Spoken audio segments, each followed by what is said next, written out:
Ultras Malaya versus Ultras Garuda. Sepi ini Ultras Malaya.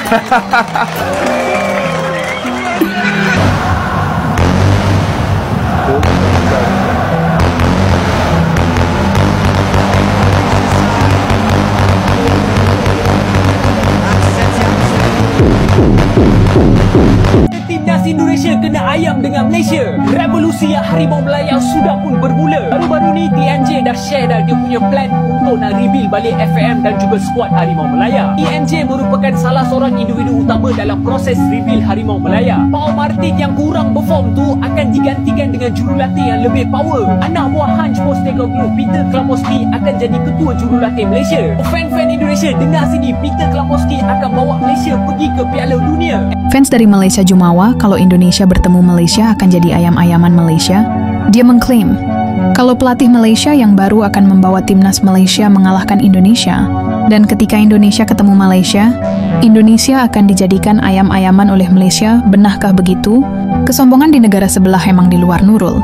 Namun jika sekarang Indonesia sudah fokus untuk lolos Piala Dunia, Malaysia sendiri lagi berjuang untuk lolos Piala Asia, sedangkan Indonesia sudah lolos otomatis ke Piala Asia. Sungguh ironis Harimau Malaya. Timnas Indonesia kena ayam dengan Malaysia. Revolusi Harimau Melaya sudah pun bermula. Baru-baru ni TNJ dah share dah dia punya plan untuk nak rebuild balik FAM dan juga skuad Harimau Melaya. TNJ merupakan salah seorang individu utama dalam proses rebuild Harimau Melaya. Pau Martin yang kurang perform tu akan digantikan dengan jurulatih yang lebih power. Anak buah Hanch Postecoglou, Peter Klamoski akan jadi ketua jurulatih Malaysia. Fan-fan Indonesia, dengar sini, Peter Klamoski akan bawa Malaysia pergi ke Piala Dunia. And bukan itu je, FAM telah melantik bekas ketua jurulatih Kedah iaitu Nafuzi Zain untuk melantik skuad bawah 23 Malaysia. So kalau korang nak tahu, Nafuzi Zain merupakan salah seorang jurulatih tempatan yang mempunyai karakter dan juga taktikal yang agak bagus. So peranan Nafuzi Zain dalam skuad under 23 tahun Malaysia adalah untuk membawa bakat-bakat muda masuk ke dalam skuad senior. Fan-fan Indonesia dan juga fan Malaysia, ini baru episod pertama rebuild Malaysia. Hey, ada banyak lagi episod yang korang kena tengok, so make sure stay tune, okay? Memang bapa tak sabar aku nak tengok Malaysia jadi power balik. Lepas tu ayamkan tim-tim lain dekat Asia. Lepas ni Malaysia boleh jadi raja bola sepak Asia baru. Guys, revolusi Harimau Melaya bermula sekarang.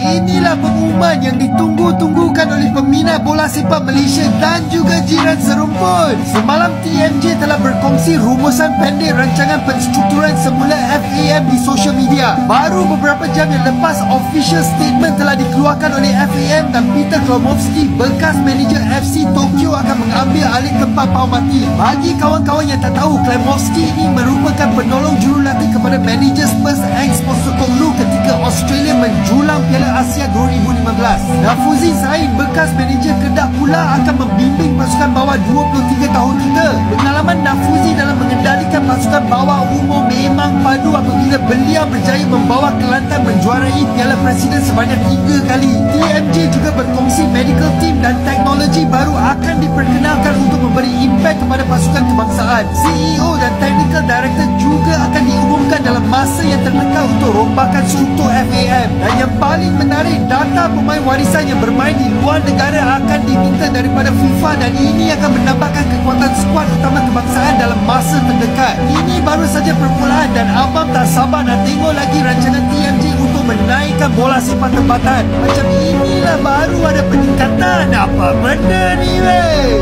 Akan ada pengurus besar, CEO dan struktur baru untuk pasukan Harimau Malaya. Betul ke? Tapi kabar angin yang bertiup kencang adalah bahawa Harimau Malaya akan mengikut model pasukan Indonesia. Apa modelnya? Modelnya adalah untuk mencari pemain naturalisasi yang mempunyai darah keturunan Malaysia yang bermain bola sepak di luar negara. Tapi ini baru kabar angin lah.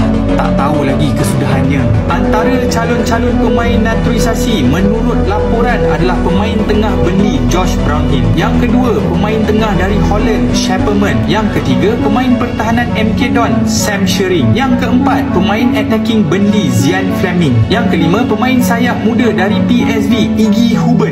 Yang keenam, pemain berdarah England Harvey Nips dari pasukan Reading. Yang ketujuh ni kita biasa dengar, pemain tengah Wan Kuzin yang bermain di Liga Division 3 Amerika Syarikat. Kalau kita ikut khabar angin, ramai lagi calon pemain naturalisasi yang berada di luar sana. Untuk pandangan aku sebenarnya okey je dengan pemain naturalisasi ni. Cumanya nombor satu, pemain naturalisasi ni mestilah mempunyai kualiti yang bagus, grade A, dan bermain di liga yang lebih baik. Nombor dua pula, kena ada keseimbangan dari segi pemain naturalisasi dan juga pemain lokal homegrown yang berada dalam pasukan Harimau Malaya. Bagi aku tak berapa setujulah kalau hampir kesemua pemain naturalisasi berada dalam kesebelasan utama Harimau Malaya. Tapi kalau itulah jalan yang Harimau Malaya nak pilih, iaitu kita naturalisasi hampir kesemua pemain dalam skuad Harimau Malaya, aku akan mempunyai expectation yang tinggi di mana sepatutnya Harimau Malaya bersaing dengan kuasa-kuasa besar, pasukan-pasukan besar di Asia seperti Jepun, South Korea dan pasukan-pasukan Arab yang lain. Korang pula macam mana? Apa expectation korang? Kita pasti sekarang ini sedang diketawakan oleh negara jiran kita, guys. Singapura, Indonesia, mungkin Thailand, Vietnam sedang mentertawakan kita. Kita pasti semua tahu betapa malunya Malaysia dengan berita viral sedunia ini. Josh Brownhill yang digadang-gadang akan dinaturalisasi from Malaysia ternyata tidak punya darah Malaysia. Dulu pundit-pundit Malaysia dengan girangnya menyatakan Malaysia akan ada peningkatan karena ada bintang besar pemain Liga Inggris akan dinaturalisasi. Salah satunya Josh Brownhill. Dulu mereka bilang begini, Guys, jangan terkejut kalau tim Malaysia ranking bawah 100 lepas ni.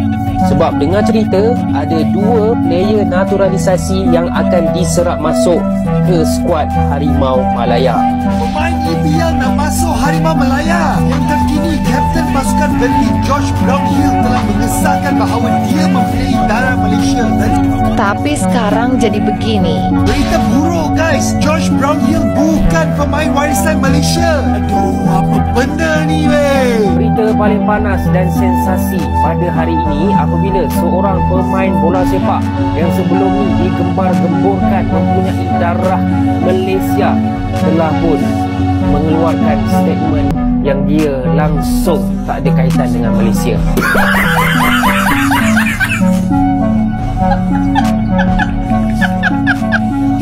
Ketua FAM Datuk Hamidin tak kuasa menahan malu karena ini. Dalam wawancaranya, dia mengatakan kalau pemain keturunan Malaysia itu banyak yang palsu dan banyak disebar di sosial media padahal itu fake. Seperti berita viral soal Josh Brownhill ini, menurutnya, memang kami memiliki exco untuk mencari pemain keturunan di Eropa, khususnya Inggris. Tapi untuk yang satu ini, kami kecolongan. Dia menyatakan bahwa itu hanya gembar-gembar supporter di sosial media Malaysia saja. Ada yang menyebar hoax tidak bertanggung jawab, seolah-olah kami menaturalisasi Josh Brown. Dia juga mengakui kalau Malaysia tidak akan seperti Indonesia dalam hal menaturalisasi, karena garis keturunan Malaysia di Eropa tidak sebanyak di Indonesia, sehingga sulit untuk menyaingi Indonesia. Lalu siapakah yang harus bertanggung jawab atas hal ini? Karena sudah membuat malu Malaysia, ternyata selidik punya selidik. Biang keroknya adalah salah satu media olahraga Malaysia bernama Future Talent Malaysia. Hal ini dibongkar oleh media olahraga Indonesia bernama FT Scouting IDN. Kalau yang menyebarkan ini adalah media olahraga Malaysia, yaitu Ever Future Talent Malaysia. Dan benar saja, beberapa bulan lalu akun itu memposting seolah-olah dia mendapat email dari Josh yang mengkonfirmasi kalau dia akan bermain dengan tim Malaysia. Tidak tanggung-tanggung dengan nilai value market sebesar 15 juta euro. Tapi kini malah apes. Supporter Malaysia kemakan hoax. Sudah pamer ke dunia dan mau bikin iri Indonesia, tapi kini malah malu sendiri. Harapan rakyat Malaysia untuk menyaksikan kehadiran Kapten skuad Burnley yang beraksi di Liga Kejuaraan England, Josh Brownhill, menyarung jersey Harimau Malaya tidak kesampaian. Situasi ini disebabkan Brownhill akhirnya mengaku langsung tiada pertalian darah dengan Malaysia sekaligus menutup segala peluang untuk mewakili skuad negara. Menerusi catatan di Instagram pribadinya awal pagi semalam, pemain tengah berusia 29 tahun itu menjelaskan dirinya hanya berbangsa Inggeris dan tidak tahu bagaimana timbul spekulasi terkait dengan Malaysia.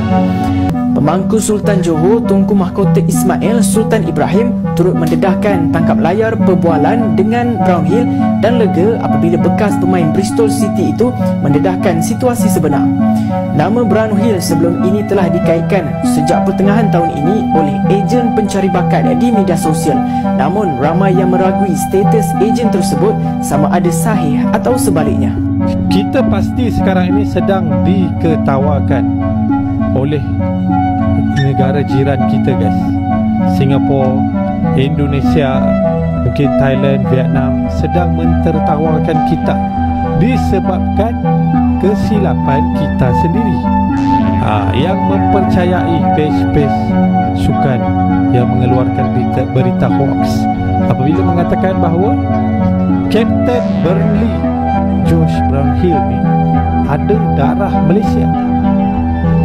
Jadi orang Malaysia pun percaya dan orang Malaysia tidak sabar-sabar menanti kedatangan Josh Brownhill kerana dia adalah satu nama yang sangat besar dan bermain di liga yang utama di dalam dunia. Dan orang Malaysia sangat excited. Fans Malaysia ni memang sangat excited.